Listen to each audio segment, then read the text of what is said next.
Radha Madhava Kunja Vihari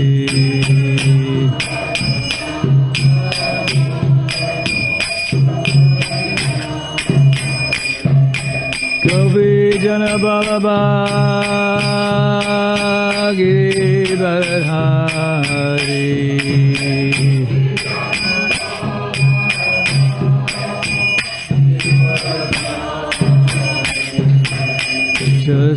Suranandana Brajajana Ranjana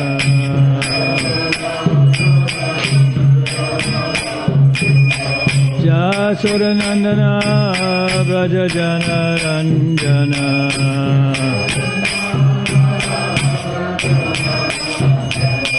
Jamuna Tira Vanachari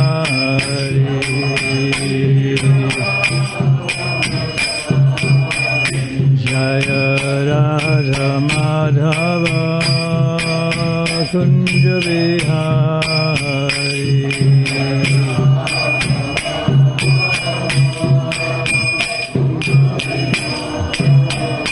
Jaya Radha Madhava Kunja Vihari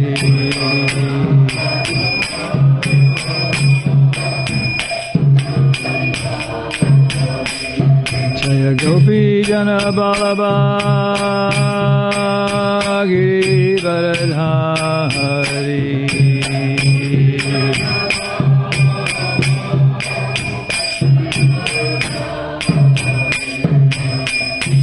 Jasuranandana Brajajana Ranjana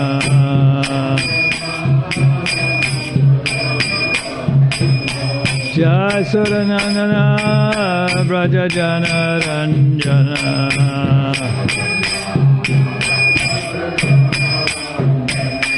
Jamuna Tira Vanachari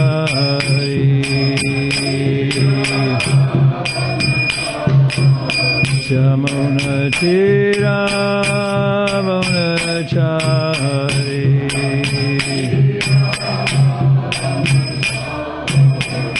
Jaya Radha Madhava Kunja Vihari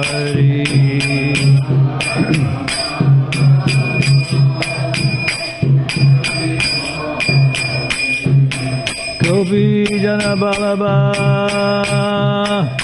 Giridhari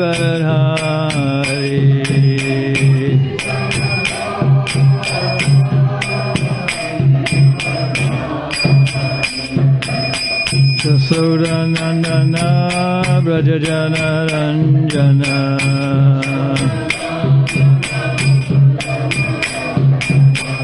Jasuranandana Brajajana Ranjana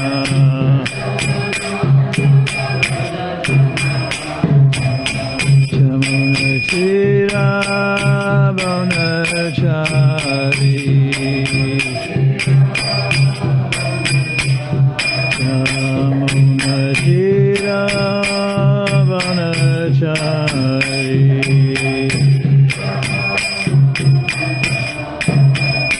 Jaya Radha Madhava Kunja Vihari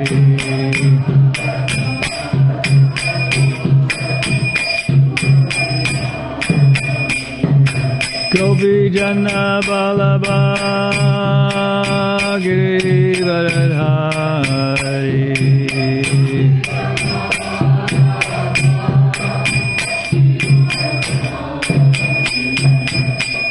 Jasuranandana Brajajana Ranjana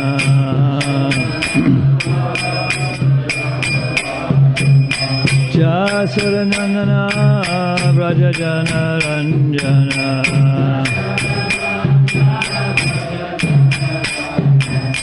Jamuna Tira Vanachari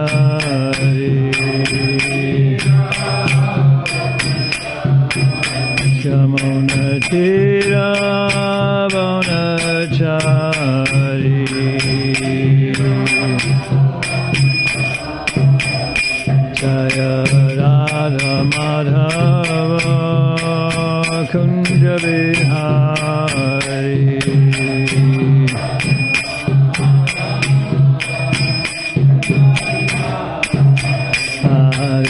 Krishna, Hare Krishna, Krishna Krishna, Hare Hare, Hare Rama, Hare Rama, Rama Rama, Hare Hare.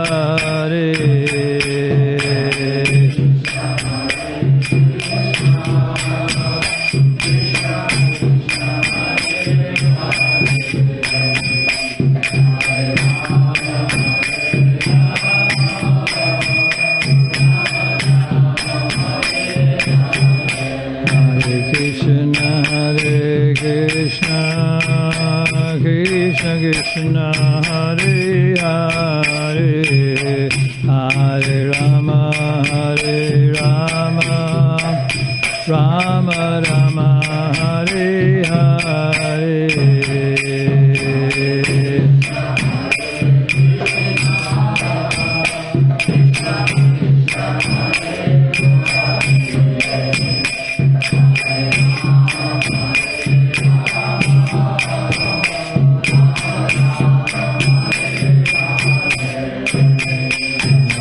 Krishna, Hare Krishna, Krishna Krishna, Hare Hare, Hare Rama, Hare Rama, Rama Rama, Hare Hare, Hare Krishna, Hare Krishna.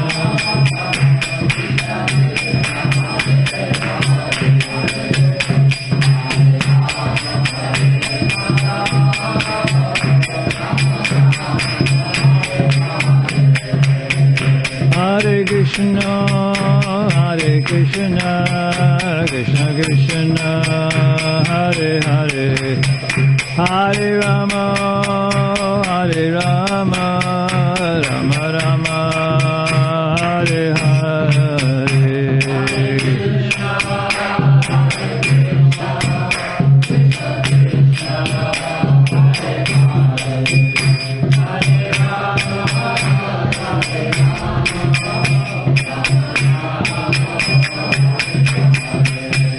Hare Krishna, Hare Krishna, Krishna Krishna, Hare Hare, Hare Rama, Hare Rama, Rama Rama, Hare Hare.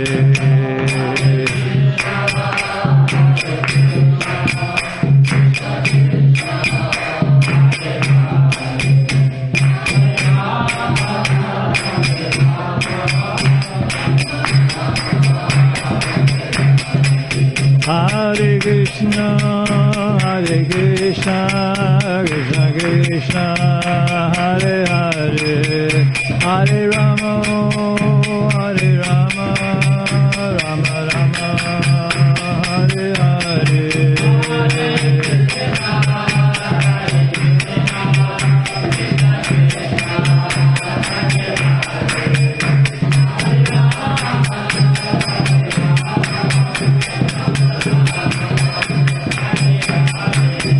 Jaya Prabhupada, Jaya Prabhupada, Jaya Prabhupada, Jaya Prabhupada.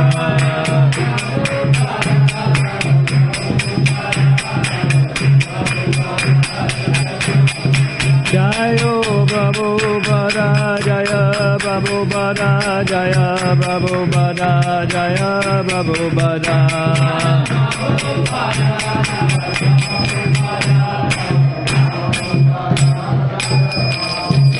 Jayam Vishnupada Paramahansa Paribrajacharya Stotara Sadashi Srimad Divine Grace A.C. Bhaktivedanta Goswami Maharaj Srila Prabhupada Ki Jai. Ananta Koti Vaishnava Vrinda Ki Jai. ISKCON founder Acharya Srila Prabhupada Ki Jai. Namacharya Srila Haridas Thakur Ki Jai. Prem Jago Sri Krishna Chaitanya Prabhu Nityananda Sri Advaita Gadadhar Shivasadi Gaur Bhakta Vrinda Ki Jai. Sri Radha Krishna Gopinath Shama Kunda Radha Kunda Giri Govardhana Ki Jai. Shri Vrindavan Dhama Ki Jai. Shri Navadvip Dham Ki Jai. Shri Mayapur Dham Ki Jai. Shri Jagannath Puri Dham Ki Jai. Tulsi Devi Ki Jai. Shri Bhakti Devi Ki Jai. Shamaveda Bhakta Vrinda Ki Jai. All glories to the assembled devotees. All glories to the assembled devotees. All glories to the assembled devotees. All glories to Sri Guru and Sri Gauranga. Narayanam namaskrityam naram chaivam narottamam devim saraswatim vyasam tato jayamudiyare nyastaparayeshu nastaparayeshu abhadreshu nityam bhagavata sevaya bhagavati utamashloke bhaktir bhavati naishtiki mukam karoti vachalam pangum longayate girim yatkripatarham bande Shri Guru Dinatarane. So we're reading from the Srimad Bhagavatam, from the first canto, 15th chapter, verse number 51. Shraddhaye tad bhagavat prayanam Pando sutanam iti samprayanam Trinochalam svastyayanam pavitram Ladvaharo bhaktim upaite siddhim. Translation by Srila Prabhupada. The subject of the departure of the sons of Pandu for the ultimate goal of life, back to Godhead, is fully auspicious and is perfectly pure. Therefore, anyone who hears this narration with devotional faith certainly gains the devotional service of the Lord, the highest perfection of life. Responsively, the subject of the departure of the sons of Pandu for the ultimate goal of life, back to Godhead, is fully auspicious and is perfectly pure. Therefore, anyone who hears this narration with devotional faith certainly gains the devotional service of the Lord, the highest perfection of life. Purport. Srimad Bhagavatam is a narration about the personality of Godhead and the devotees of the Lord like the Pandavas. The narration of the personality of Godhead and his devotees is absolute in itself, and thus to hear it with a devotional attitude is to associate with the Lord and constant companions of the Lord. By the process of hearing Srimad Bhagavatam, one can attain the highest perfection of life, namely going back home, back to Godhead, without failure. Verse again, the subject of the departure of the sons of Pandu for the ultimate goal of life, back to Godhead, is fully auspicious and is perfectly pure. Therefore, anyone who hears this narration with devotional faith certainly gains the devotional service of the Lord, the highest perfection of life. Mukam karoti vachalam pangam longayate girim yatki pataram bande Shri Guru Dinatarane.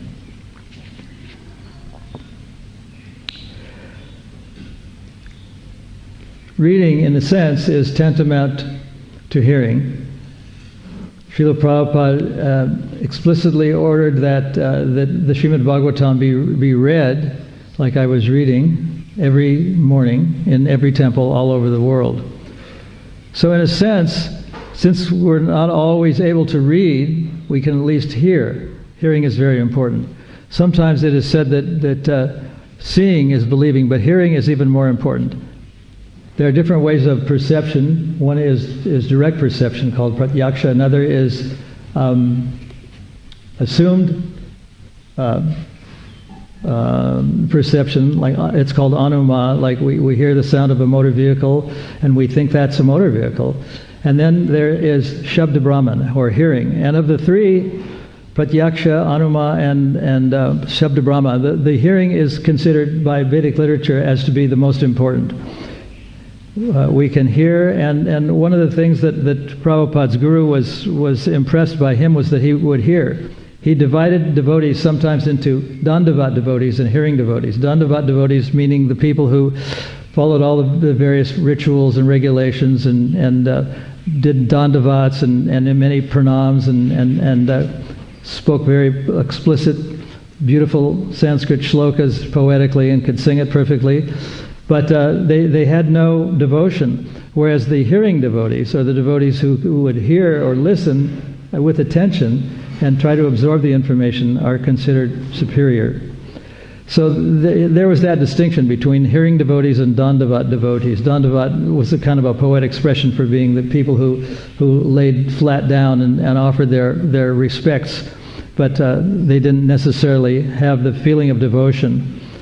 So fortunately, I have some notes, and I'm going to read from them, refer to them occasionally. One of the things that's important in devotional life is that we have to make friends with devotees. Now we can't do it so physically or face to face because of the disease that's supposedly engulfing much of the world. But we have to do it but we can still do it. As I think someone was saying, we can do it over the internet or virtually, or we can still see people face to face, and we can see their facial expressions, we can see their bodily movements, we can see their hand gestures or their mudras. So it's not all is lost, but assembling together is actually better, because personal association is a higher principle than associating via telecommunications or something like that, or something artificial. Prabhupada was a very great communicator, among other things, and he was also a poet. One of the qualifications of a devotee mentioned in the Srimad Bhagavatam is, I think it's the 23rd qualification. It's called Kavi, or poet. And Krishnadas Kaviraj, who penned the Chaitanya Chaitamrita, is called Kaviraj, or the king of the poets. So Prabhupada said that every shloka is actually a kind of a poem. Sometimes he referred to not sometimes, but very often he referred to a particular shloka, Samasritaye Padapalavapalam, that ends Vipadad Tam, it ends Yad Yad Vipadamna Tesham. And Prabhupada said that even people who don't understand the language can see that there's a certain rhythm, a certain cadence in that shloka. And even though it's not maybe understandable to those who don't know the Sanskrit language, it has a certain feeling, a certain rhythm to it. Yad Yad Vipadamna Tesham. So he said that not just that shloka, but all the shlokas are actually poems. They're beautiful pieces of writing. They sound nice, and they have a certain emotional content. Certain words that Prabhupada adopted when he first came to the Western world were words that he used because they had a certain emotional content. He used words like skyscraper instead of multi-storied dwellings, and words like wildfire to talk about the spread of Krishna consciousness, because words like wildfire and skyscraper have a certain emotional, we might call it poetic content. They stimulate some emotional response. They're not ordinary sort of words that are devoid of and he used the term pigeonholes to talk about how we live in apartments or flats, and compared to the village life in Bengal or parts of India, it's a very not only congested but noisy kind of way to live in these little cubicles, sometimes piled up on top of one another and sometimes next to one another, and the noise is sometimes unbearable. People are playing their music, so-called music, at a high decibel, and it becomes very annoying. So Prabhupada called them pigeonholes, and that got a bit of a chuckle out of his audience, because pigeonholes is kind of a poetic expression of how people, unfortunately, tend to live these days. They live in very crowded conditions and in very small rooms. Of course, for devotees, they don't mind so much, but people who can afford better are living in these skyscraper type buildings. Like there's one, I think, in the Gold Coast that's supposed to be one of the tallest buildings in the southern hemisphere. It has a view of the sea. And people like that, even if it's a very small room, because they can gaze out upon the ocean, even though they only have maybe an hour or two of gazing to do every day after work, and after 8 hours or 9 hours or 10 hours of work and commuting and smoking cigarettes and watching television. The view is a little bit limited to what they can actually do, what they can see.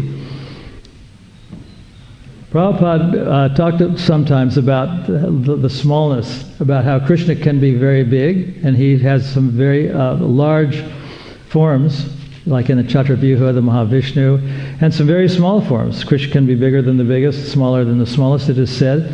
And Prabhupada talks about these small things, like the dimension of the soul is given in one of the Shastras, very, very small, 10,000 times.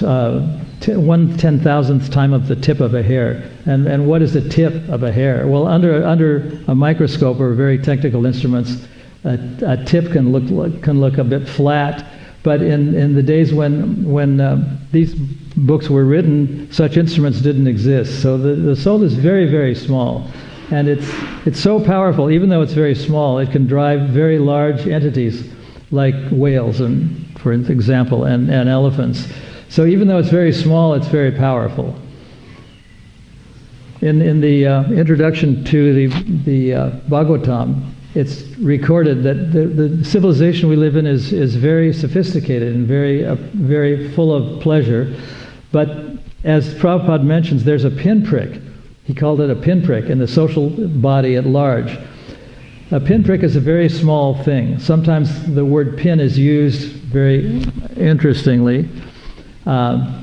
The Pandavas said that they wouldn't. That the Pandavas were said that they were going to be given a piece of land by the Kauravas, even that was as small as a pinprick, a land that you could put the tip of a pin into. They wouldn't give them that much land.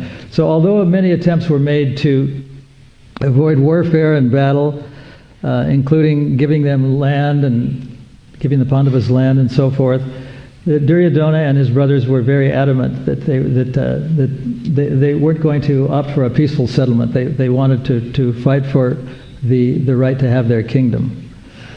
So everything is, these small things are very powerful, like the soul. In the material world, we have paper money instead of gold, and if you go to the bank to retrieve gold, you won't get it, because no matter how much paper money you have, it's inflated to such a degree that the governments don't have enough precious metal to back up the amounts of gold.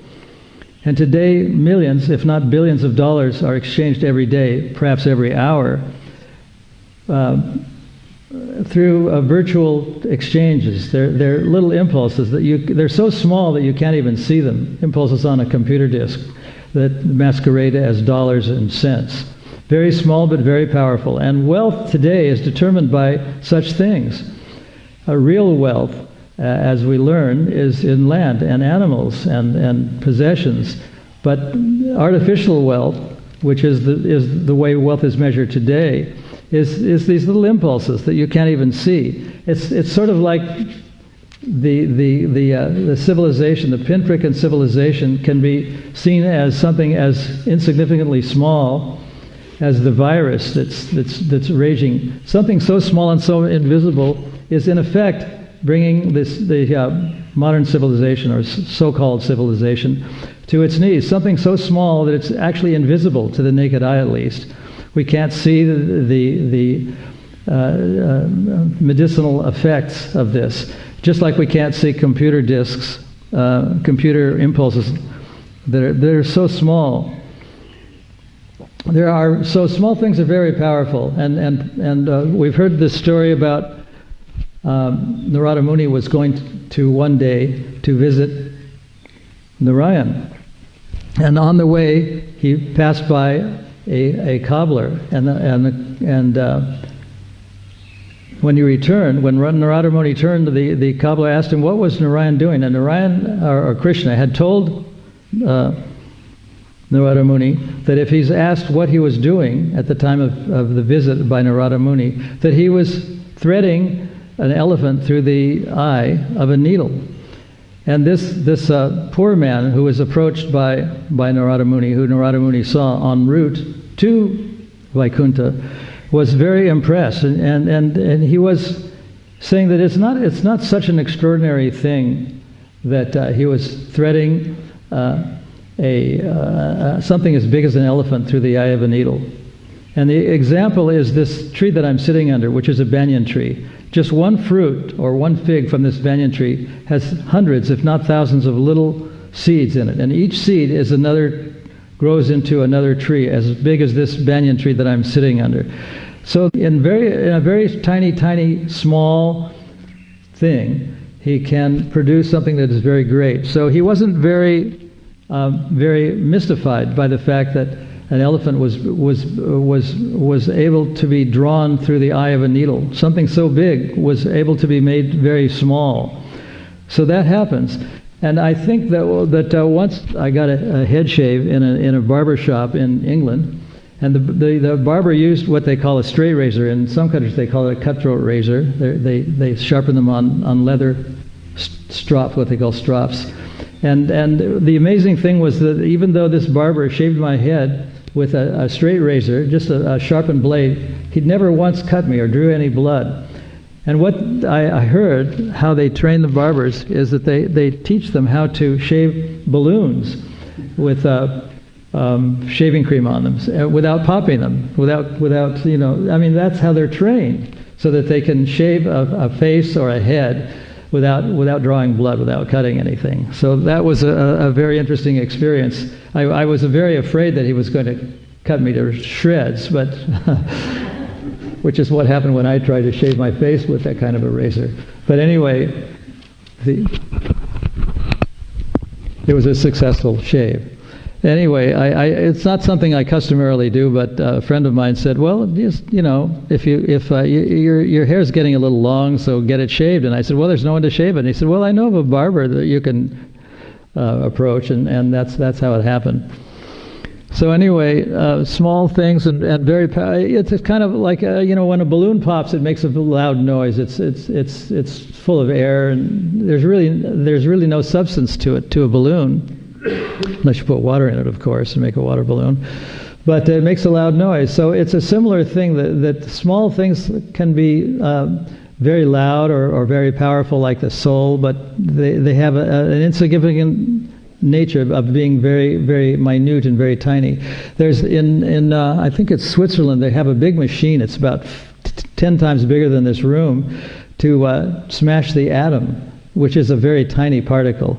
But it takes a machine, huge machine, to there's ones in other countries like bevatrons and cyclotrons, huge machines, to break apart these little tiny minute atoms or molecules or whatever they are.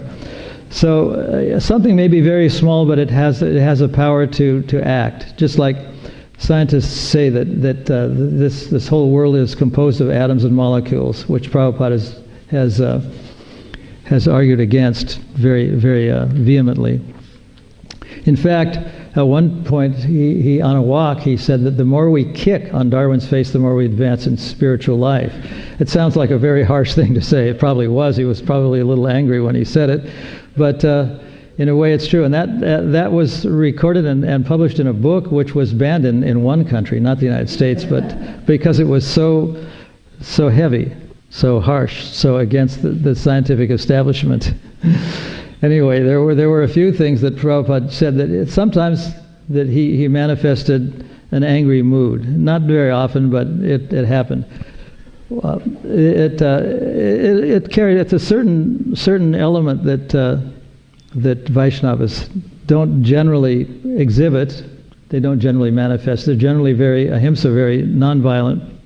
But at times they can become violent. Just like there was a great battle between Ravana and Ram, in which Ravana was the loser. And there was the battle of Kurukshetra was a very great battle too. But it was fought on religious principles, and it was done under the direction of the Supreme Personality of Godhead. In the case of Ravana, it was Ram. In the case of the battle of Kurukshetra, it was Krishna himself. So in certain cases it can happen. There was a little drama that was enacted at Bhaktivedanta Manor about the struggle with the local government to gain public worship, to make public worship allowable at Bhaktivedanta Manor. It was a long struggle. It went on for almost a decade. And it was dramatized by the devotees at Bhaktivedanta Manor. while they were doing this drama, a group of people, they were mostly Westerners, headed by a Western sadhu, whose name I won't want to mention, walked out in the middle of the drama. And the person who was responsible for this campaign to legalize worship at Bhaktivedanta Manor later said that they walked out because he was told that we weren't true Hindus, that real true Hindus don't take arms against the sea of troubles, and they don't fight against the forces of evil. They just tolerate everything. And that's the reason that about 7 or 8, maybe 10 people walked out on this particular drama, because they thought it wasn't truly Hindu. But Prabhupada was, on occasion, he would point the accusation finger, and he would become a little angry. And this is one case, I think, where he was talking about the Darwin's theory that life comes from matter, and so on. So if you have any questions, I'll just read this verse again. The subject of the departure of the sons of Pandu for the ultimate goal of life, back to Godhead, is fully auspicious and is perfectly pure. Therefore, anyone who hears this narration with devotional faith certainly gains the devotional service of the Lord, the highest perfection of life. This is a sort of reminder how important it is to hear the Srimad Bhagavatam. Actually, I advise devotees to read every day Prabhupada's writings, if not an entire chapter, at least 30 pages, or at least one page or one word, so that there's a sense of philosophical understanding of Krishna consciousness. It's very important that if we are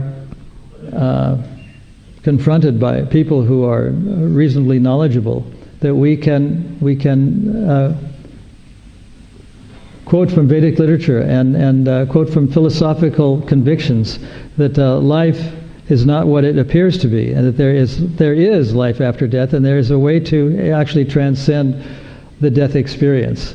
It's a phrase that's often used to separate Vedic literature from non-Vedic literature. An interesting thing is that the concept of there being an existence after this particular body is something that is not taught anywhere in the world. Maybe it's taught, but in the major institutions of the world, educational institutions, it's a subject that is considered esoteric or taboo or something. For some reason or other, it's not taught.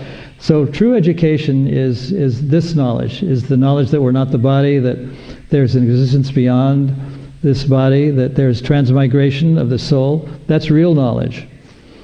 And if we regularly understand by reading what philosophical knowledge is in the Srimad Bhagavatam, it's possible to understand that it's a very complex, very thorough science of life, the Srimad Bhagavatam science.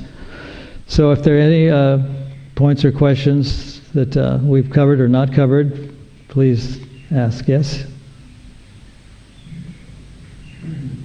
Wondering if you can speak about Srila Prabhupada's instruction or desire to a little bit more, like you're speaking about the scientists and scholars and refuting them, and how Srila Prabhupada would want us to defeat the scholars, like going into the universities and influencing these universities, because the universities have such a strong hold on the paradigm of the world. I'm wondering if you have any interest about that. Well, Prabhupada approached this problem in a two-pronged way that I know of. One was that he had a book party that approached the professors in many of these leading educational institutions and asked them to buy his books, to read them, and to order future ones. And many of them actually took the books and felt that they were a very valuable asset to the learning of their institutions. And another thing he did was to establish what he called the Bhaktivedanta Institute, which was made up of of scholarly devotees, most of whom had doctorate degrees, and most of whom were scientists. And he expected them to do battle with the modern scientists, scholars who say that life comes from chemicals. He spent a lot of time with some devotees who had doctorate degrees in science, for them to systematically and methodically approach the scientific establishment to convince them that life came from life, not matter. It was a very strong point. It was a point that Prabhupada made many times, that scientists were misleading people by saying that life came from chemicals, from chemical interaction, and he said that if I say it, because I'm an older man, and I'm from a sort of have-not country, people won't believe it. They won't accept what I'm saying. But if you say it, he was talking to his Western disciples mostly, or people that had doctorate degrees, whether they were Western or not Western. If you say it, because you've studied this, you've been through the educational process, people will tend to believe what you say. So he was very keen on, he formed this thing called the Bhaktivedanta Institute. Once I was an observer in one of the San Diego, not San Diego State, but San Diego University, I think it's called, east of San Diego. And one of Sariputa's research people, Madhavendra Puri, was giving a presentation on forbidden archaeology. And he was selling books, and he was also making a presentation. And the students, there were about 30 or 40 students, were all students of archaeology. Not all, but most of them were archaeology students. And they thought it was a very interesting presentation, and they asked some very interesting questions at the end of his presentation. Because they know, at least most of them know, that the missing link that Darwin talked about in his famous theory has been missing for over 100 years, for about 120 years. So they know there's something not quite right about Darwinian evolutional theory. So they were very interested in Sariputa's presentation. He talked about the fallacy of the fossil record and various other things. But what was really interesting was that the professors, there were 3 or 4 professors in the audience, they were kind of challenging to Madhavendra Puri. They said, what is this Bhaktivedanta Institute? Is this part of the Hare Krishna movement? Is this some sort of a weird cult or something like that? And then in various ways they were challenging, not just philosophically, but the whole concept of this philosophy being propagated by a marginal organization like ISKCON or something like that. So it was very interesting. They had a lot to lose if Madhavendra Puri's philosophy was accepted, because they had to publish papers, and they had to do it to maintain their position of professorship. And most of them had bought into the idea that Darwinian evolution is the true understanding of archaeology. And it was a very interesting experience. But there was a lot of interest, and it was clear that people who had advanced degrees, and like Sariputta had his PhD in mathematics, I think it was, who were either scientists or mathematicians or astronomers, and had studied and been to these institutional organizations, were believable, not only by students, but by some of the professors, not these ones, but some of them actually thought that they had something to offer. So that was Prabhupada's attitude, and he was very adamant that life comes from life. And even there were some books made about it called "Life Comes from Life" or "Leben kommt vom Leben" in German, and Prabhupada saw that from an early stage in his life that the whole society was being misled by science. It's interesting word science. I think it comes from a Greek word, skira or skire. I don't know. Maybe somebody knows what the word, which means to know. That's the original meaning of science. It's to know life, to know things. But it's come to be kind of technological. Whatever we we can do in mathematics, or whatever we can do with our cell phones or our iPads or computers. So that's considered real science. Anyways, that's another topic. But anyway, the Krishna consciousness is a very deep, systematic understanding of what life is. It has many aspects to it. And it's not a simple thing. And one of my pet peeves is to take a particular word or phrase out of the Srimad Bhagavatam or something that Prabhupada said on a walk and say that that's always true for all times. It's a very complex and very encompassing philosophy of life that has goods and bads and ups and downs, and it's a very complicated but very satisfying science for those who are inquisitive. Yes?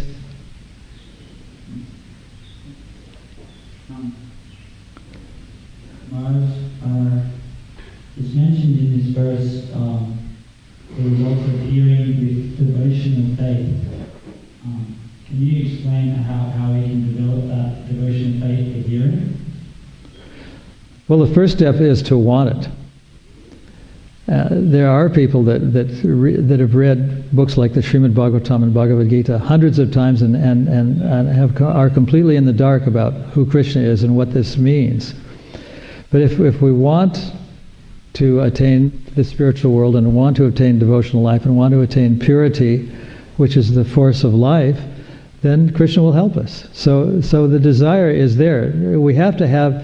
Prabhupada said that without lolyam or enthusiasm, nothing can happen. We have to be enthusiastic, and we have to want to do it enthusiastically. That's the first step. And then gradually, by wanting, we'll get support by Krishna. Even though it's a very difficult path, but it requires the desire. The intense desire is what Bhaktivinoda said is the main currency for purchasing devotional service. Is desire, is intense desire.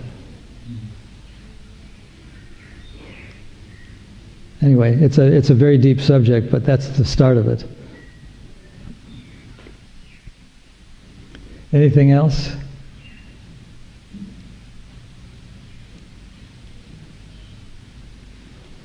Okay. It's very safe to see that people are maintaining a distance, the proper distance from one another. Hare Krishna. His Holiness Mukunda